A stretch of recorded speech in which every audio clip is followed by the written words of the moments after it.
Hello friends, welcome to my channel Enjoy Traditional Recipes.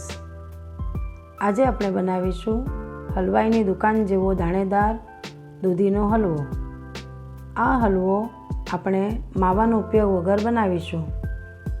હલવો ઝટપટ કેવી રીતે બનાવાય તે પણ હું જણાવીશ. આ હલવો ઉપવાસ કે વ્રતમાં લઈ શકાય છે. તો ચાલો હવે આપણે એના ઇન્ગ્રેડિયન્ટ્સ જોઈ લઈએ. ફ્રેન્ડ્સ, અહીં આપણે 400 ગ્રામ દૂધી લીધી છે, જે એકદમ જ ફ્રેશ અને કુમળી છે.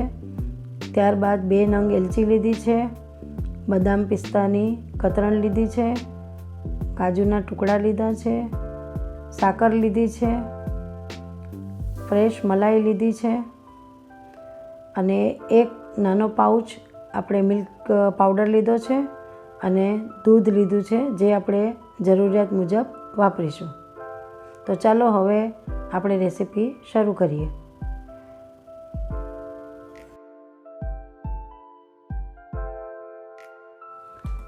ફ્રેન્ડ્સ, સૌપ્રથમ આ દૂધીને હવે આપણે છોલી લઈશું. આ રીતે આપણે એને છોલી લેવાની છે અને બહુ જાડી છાલથી નથી છોલવાની, પતલી છાલથી આપણે છોલી લઈશું એને. અને હવે આપણે એના 2 ટુકડા કરી લઈશું, જેથી જે વધારે સરસ રીતે આપણે છીણી પણ શકીએ અને છોલી પણ શકીએ. તો આ રીતે 2 ટુકડા કરી લીધા છે અને બધી દૂધી આપણે છોલી લઈશું.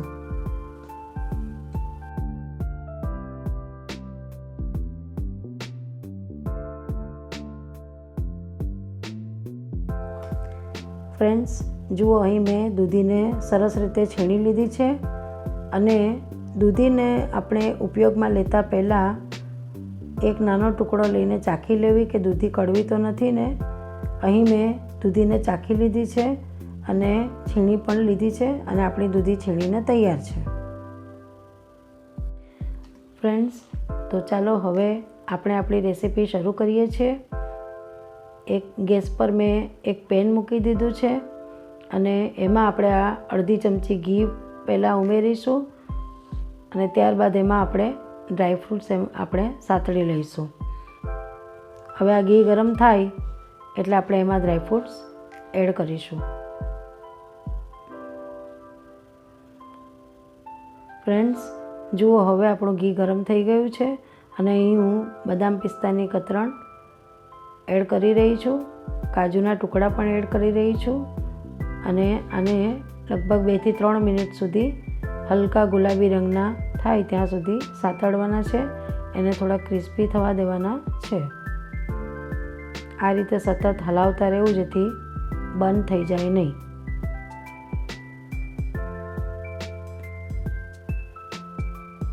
કન્ટિન્યુઅસ હલાવતા રહેવું. અને જો ફ્રેન્ડ્સ, લગભગ 2 થી 3 મિનિટ થવા આવી છે અને આપણા ડ્રાયફ્રૂટ્સ સતળાઈ ગયા છે. તો હવે આપણે એને કાઢી લઈશું.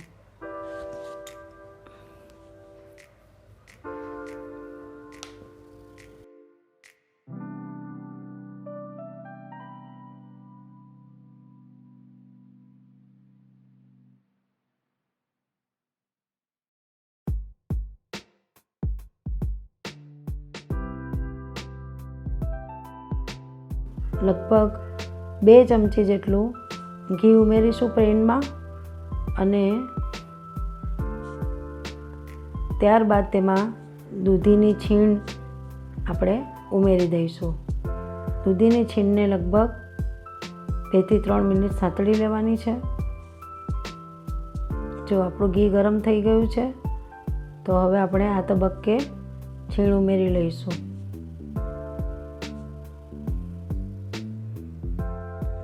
જો ફ્રેન્ડ્સ, આપણે દૂધીની છીણામાં ઉમેરી લીધી છે અને ગેસની ફ્લેમ અહીં સ્લો જ રાખવાની છે અને એને ધીમા તાપે સરસ મજાને સાતળી લેવાની છે ઘીમાં.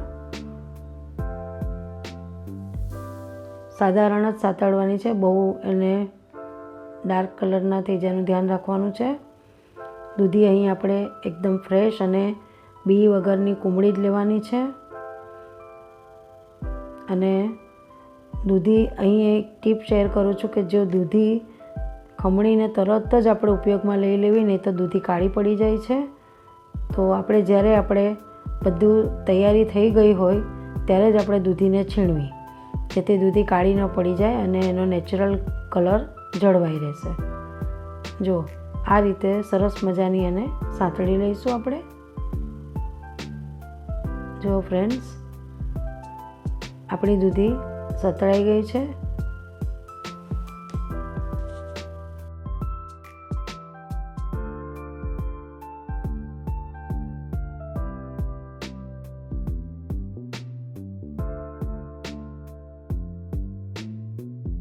લગભગ 3 મિનિટ થઈ ગઈ છે અને હવે આપણી દૂધી વ્યવસ્થિત રીતે સતળાઈ ગઈ છે. તો એમાં હવે આપણે દૂધ એડ કરીશું. દૂધ આપણે એકસાથે યુઝ નથી કરવાનું, થોડું થોડું કરીને જેમ જેમ દૂધી ચડતી જશે તેમ તેમ આપણે દૂધ ઉમેરતા જઈશું. અને આપણે આ હલવો ઢાંકીને શરૂઆતમાં કરવાનો હોવાથી થોડું જ દૂધ શરૂઆતમાં નાખીશું, જેથી દૂધી બરાબર ચડી જાય અને દાઝી ન જાય અને ઉભરાઈ પણ ન જાય દૂધ. એટલે લગભગ હું અહીં અડધું દૂધ યુઝ કરી રહી છું. હવે એને સરસ રીતે હલાવી લઈશું આપણે અને ત્યારબાદ આપણે એને ઢાંકી દઈશું. લગભગ 5 મિનિટ થાય પછી આપણે એને ચેક કરીશું. ફ્રેન્ડ્સ, ચાલો હવે આપણે ચેક કરી લઈએ. લગભગ 7 મિનિટ સુધી થઈ ગયું છે અને હવે આપણે એને ચેક કરીશું. જુઓ, આપણી દૂધી લગભગ અડધા ભાગની તો ચડી જ ગઈ છે. હજી આપણને એવું લાગે છે કે દૂધ નાખવું પડશે, તો આપણે થોડું દૂધ અહીં એડ કરીએ છીએ, જેથી દૂધી બરાબર ચડી જાય.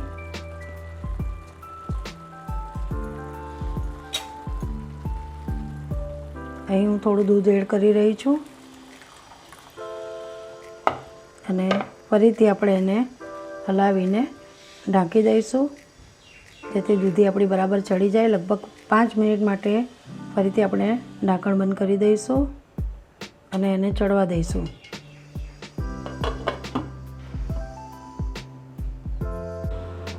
ફ્રેન્ડ્સ, તો હવે આપણે 5 મિનિટ થઈ ગઈ છે અને ચેક કરી લઈશું.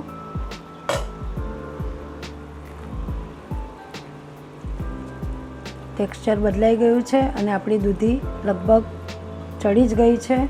તો આ તબક્કે હવે આપણે એમાં મલાઈ એડ કરીશું.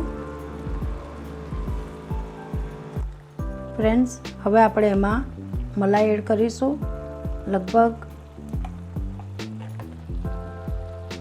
½ કપ જેટલી મલાઈ હું અહીં યુઝ કરી રહી છું. જરૂર લાગશે તો આપણે વધારે ઉમેરીશું અને આપણે એને વ્યવસ્થિત હલાવીશું. અહીં આપણે આ તબક્કે મિલ્ક પાવડર અને મલાઈ બેમાંથી કોઈ પણ એક વસ્તુ પણ યુઝ કરી શકીએ છીએ, અથવા તો બંને વસ્તુ થોડી થોડી યુઝ કરવાની છે. બંને રીતે ચાલશે, જેથી આપણો દૂધીનો હલવો સરસ દાણેદાર બને. અહીં હું હવે મિલ્ક પાવડર પણ એડ કરી રહી છું.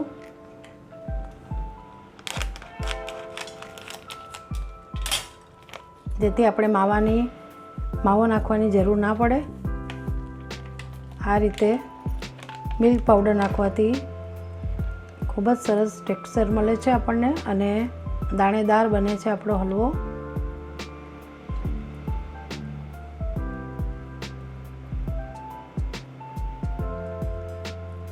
હવે આ બધું મિશ્રણમાં આ બધી વસ્તુ વ્યવસ્થિત રીતે એબ્ઝોર્બ થઈ જાય ત્યાં સુધી આપણે એને ફરી પાછું ઢાંકીને થવા દઈશું 5 મિનિટ.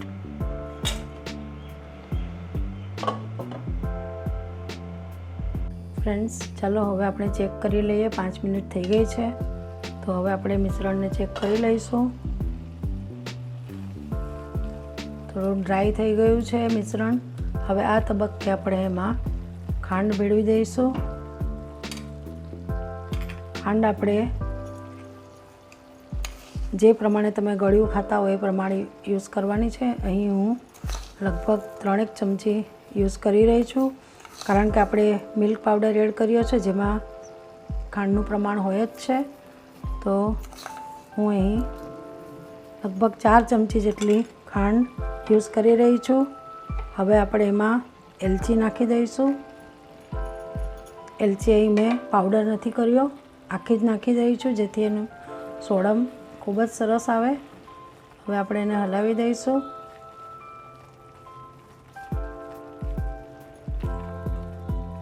હવે આપણે એમાં થોડા ડ્રાય ફ્રૂટ્સ ઉમેરી દઈશું.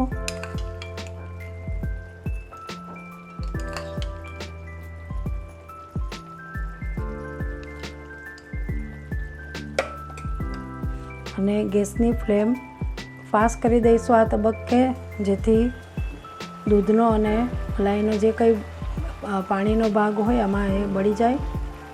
ખાંડનું પણ પાણી બનશે, એ બધું પાણીનો ભાગ આમાં બંધ થઈ જશે અને આપણું મિશ્રણ સરસ ડ્રાય થઈ જશે.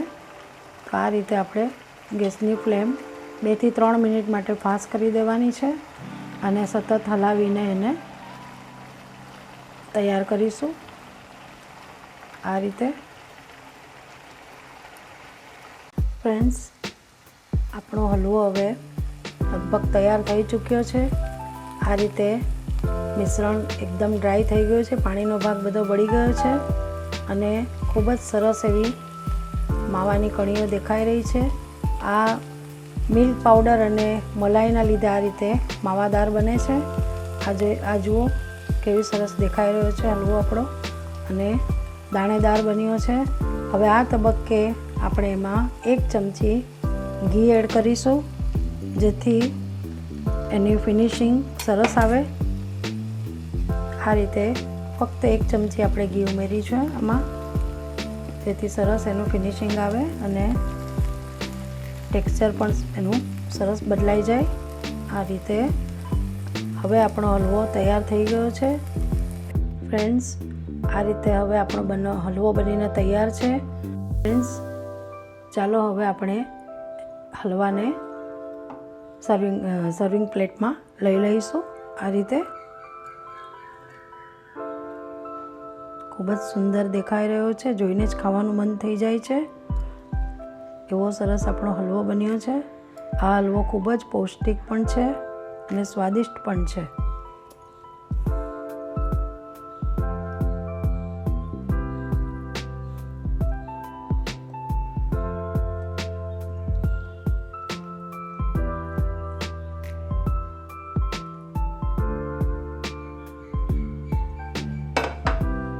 હવે આપણે એને ડ્રાય ફ્રૂટ્સથી ગાર્નિશિંગ કરી લઈશું.